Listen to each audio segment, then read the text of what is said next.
అర్హులందరికీ ration కార్డులు అందజేస్తామని మంత్రి ఉత్తమ్ కుమార్ రెడ్డి అన్నారు. రేషన్ కార్డుల జారీ ప్రక్రియ నిరంతరం కొనసాగుతుందని అన్నారు.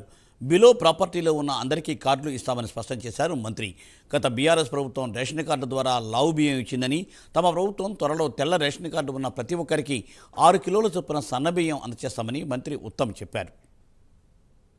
ప్రజలందరికీ విజ్ఞప్తి చేస్తున్నా, రేషన్ కార్డు విషయంలో ప్రత్యేకంగా నేను చూసుకుంటున్న మినిస్ట్రీ కాబట్టి ఇది నిరంతర ప్రక్రియ.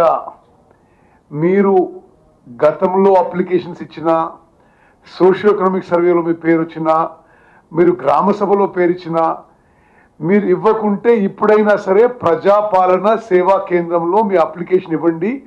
ఎలిజిబిలిటీ ప్రకారము, అర్హత ప్రకారము మీ అప్లికేషన్ పరిశీలన చేయబడుతుంది.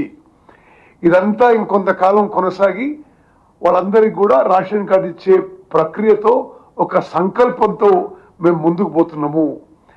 నేను మీడియా మిత్రులు మీ ద్వారా రాష్ట్ర ప్రజలకి ఒక ఇంపార్టెంట్ మెసేజ్ ఏంటంటే, స్వతంత్ర భారతదేశంలో ఏ రాష్ట్రంలో ఎన్నడూ కూడా ఈ స్థాయిలో ఆహార భద్రత కల్పించడానికి, ఫుడ్ సెక్యూరిటీ కల్పించడానికి ఏ ప్రభుత్వం చొరవ